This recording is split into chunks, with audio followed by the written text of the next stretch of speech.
జిల్లా ఇనుమూరులో గిరిజన రైతులపై దాడికి నిరసనగా గిరిజన సంఘాలు ఆందోళనకు దిగాయి.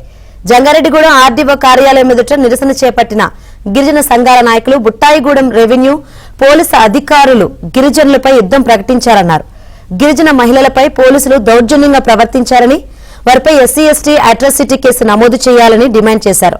ఏజెన్సీ చట్టాలకు విరుద్ధంగా గిరిజనేతరులు ఏజెన్సీలో భూములు ఎలా కొనుగోలు చేస్తారంటూ అధికారులను ప్రశ్నించారు. దీనిపై ఉన్నతాధికారులు విచారణ చేపట్టి గిరిజనులకు న్యాయం చేయాలని డిమాండ్ చేశారు.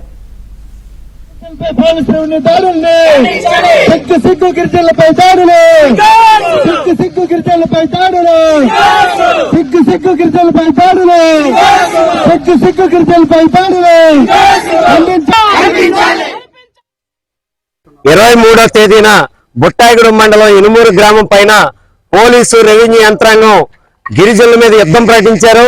అక్కడ దాడి చేసి వాళ్ళు వేసుకున్న పంటని దగ్గరుండి ట్రాక్టర్ తో భూస్వాములకు అనుకూలంగా ఎంటర్బర్ గారు సత్యనారాయణ వాళ్ళకు అనుకూలంగా ఆ భూమిని దున్నించారు. అయ్యా మేము కష్టార్జితం వేసుకున్నటువంటి పంటని ఈ రకంగా దున్నించడం ఏంటని అడిగినటువంటి గిరిజనుల మీద దాడి చేశారు, కొట్టారు.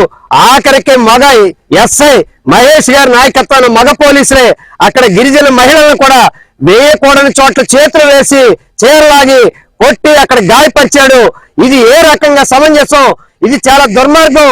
అసలు ఈ రోజు మేము కూటమి ప్రభుత్వాలు ఒకటే అడుగుతా ఉన్నాము. ఏజెన్సీ ప్రాంతాల్లో వచ్చిన ప్రతి ఒక్కరు అంటారు ఏజెన్సీ ప్రాంతాల్లో చట్టాలు కాపాడటం కోసం మేము వచ్చాం. మరి చట్టాలు కాపాడేవారైతే మీరు ఈ రోజు గిరిజనుల పట్ల ఎందుకు ఇంత దుర్మార్గంగా ప్రవర్తిస్తారనేసి మేము ప్రభుత్వాన్ని అడుగుతా ఉన్నాం.